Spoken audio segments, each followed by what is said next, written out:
दोस्तों, मुझे इस बायोग्राफी बनाते हुए बहुत ही दुख हो रहा है कि एक बहुत ही मशहूर कलाकार के जिनका पूरा नाम था कृष्ण कुमार कुन्नाथ, अब हमारे बीच में नहीं रहे हैं। उनका जन्म 23 अगस्त 1968 को हुआ था और कल रात उनका निधन हो गया कोलकाता में। इनफैक्ट ही वॉज डूइंग एक लाइव शो कर रहे थे। शो के दौरान उनको थोड़ी बहुत बेचैनी भी हुई। इंटरवल में उन्होंने बताया कि मुझे थोड़ी बहुत बेचैनी हो रही है और फिर उन्होंने शो को कंप्लीट किया। फिर वो जब अपने होटल के कमरे में गए तो उनकी तबीयत और ज़्यादा ख़राब हो गई, बिगड़ गई और फिर उनको हॉस्पिटल ले जाया गया और वहाँ पर डॉक्टर्स ने ये कहा कि इज़ नो मोर, उनका निधन हो चुका है। एक हकीकत है कि अभी last Saturday I was travelling with my family और मैं अपनी कार में बजरंगी भाईजान का एक सॉन्ग जो के ने गाया है, I was listening to that song और मुझे नहीं पता था कि कुछ दिनों के बाद इस महान कलाकार, इस डाइवर्स कलाकार की बायोग्राफी जो है वो मुझे बनानी पड़ेगी। आज हम के जीवन के साथ जुड़े हुए कुछ इंटरेस्टिंग फैक्ट्स को देखने वाले हैं। क्या आपको पता है कि जब म्यूज़िक परस्यू करने के लिए मुंबई आए 1994 में टू बी प्रिसाइज, तो उससे पहले वो एक होटल में मार्केटिंग एग्जीक्यूटिव की जॉब करते थे और कहते हैं कि ये जॉब जो है it was a good job, अच्छी तनख्वाह भी उनको मिल जाती थी और अच्छी पोजीशन भी थी। लेकिन के जो हैं उनको अपना सपना पूरा करना था। सपना था म्यूज़िक इंडस्ट्री में नाम कमाना, गीत गाना, ये उनका सपना था। और के ने अपने खुद के इंटरव्यू में ये बताया है कि उनकी जो वाइफ हैं जिनका नाम है ज्योति, तो ज्योति ने के को काफ़ी ज़्यादा सपोर्ट किया। ध्यान रखिए कि 1994 में के मुंबई आए और उनकी शादी ऑलरेडी हो चुकी थी 1991 में ज्योति के साथ, जिनकी तस्वीर आपकी स्क्रीन पर है। Now let me tell you one more interesting fact about के एंड ज्योति। के का जब निधन हुआ तो उनकी एज 53 थी और वो ज्योति को लगभग 4 दशकों से जानते हैं, क्योंकि ज्योति जो हैं वो उनके बचपन का प्यार है और दोनों ने 1991 में फाइनली शादी कर ली।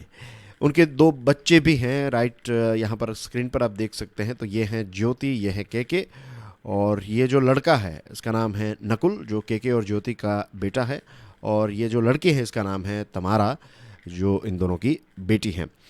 के खुद जो हैं एक मलयाली परिवार से बिलोंग करते हैं। अगर आपको नहीं पता तो लेट मी टेल यू, उनके पेरेंट्स जो हैं वो बेसिकली केरला से हैं।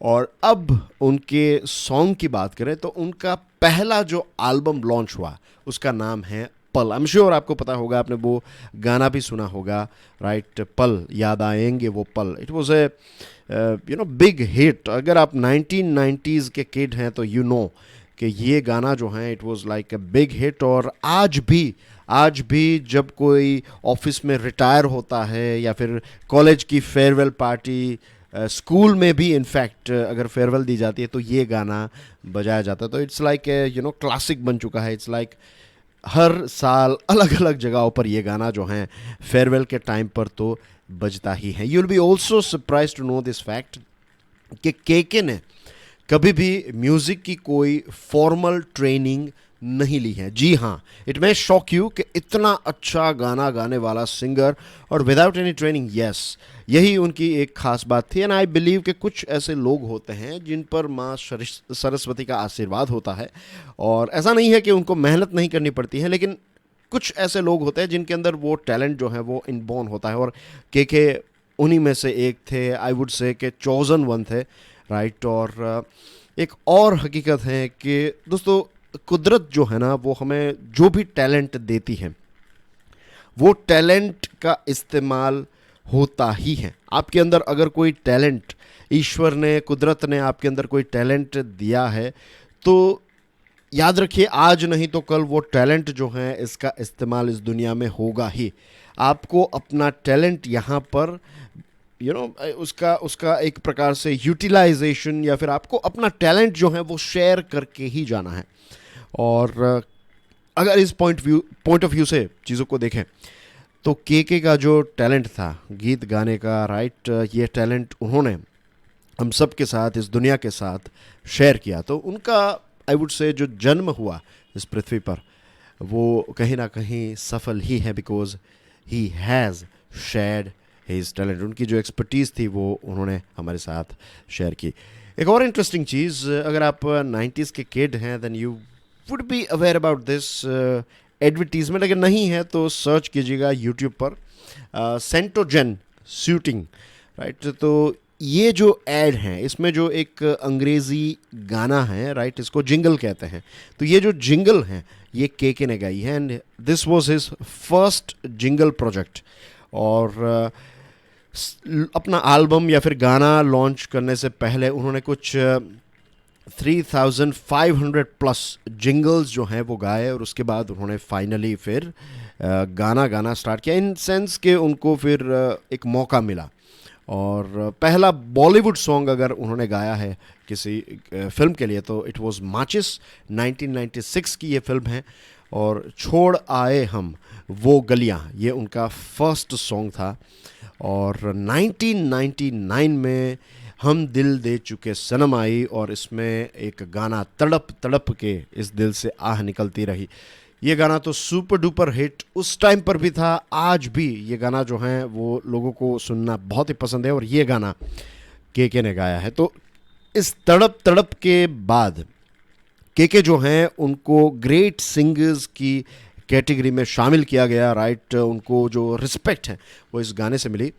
और इसके अलावा उन्होंने बहुत सारे हिट गाने गाए हैं जैसे कि 10 बहाने, then you might be aware about this, Gunday जो फिल्म आई थी, तूने मारी एंट्रिया, और बजरंगी भाईजान का ये सॉन्ग तू जो मिला, जो मैं लास्ट सैटरडे को सुन रहा था। और वो लम्हे, कंगना रनौत की एक बहुत ही इंटरेस्टिंग फिल्म है क्या मुझे प्यार है, तो ये गाना भी उन्होंने ही गाया था।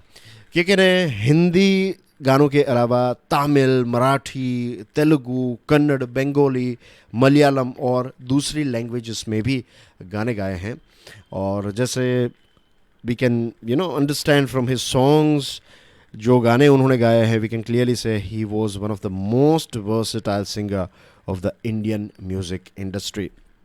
आज प्राइम मिनिस्टर साहब ने ट्वीट किया है, बड़े बड़े सिंगर्स ने ट्वीट किया है, बहुत सारे फैंस ने ट्वीट किया है और इतने लोगों का प्यार के को मिला। और आज, राइट, जब वो हमारे बीच में नहीं रहे तो वी कैन क्लियरली सी कि अलग अलग क्षेत्रों के लोग जो हैं उन्होंने के बारे में अच्छी अच्छी बातें लिखी हैं। दिस इटसेल्फ इंडिकेट्स कि एक बहुत ही अच्छा कैरेक्टर, एक बहुत ही महान इंसान थे कि आई एम श्योर हम सब उनको हमेशा उनके गानों के माध्यम से याद रखेंगे। भगवान उनकी आत्मा को शांति दे, यही मेरी प्रार्थना है।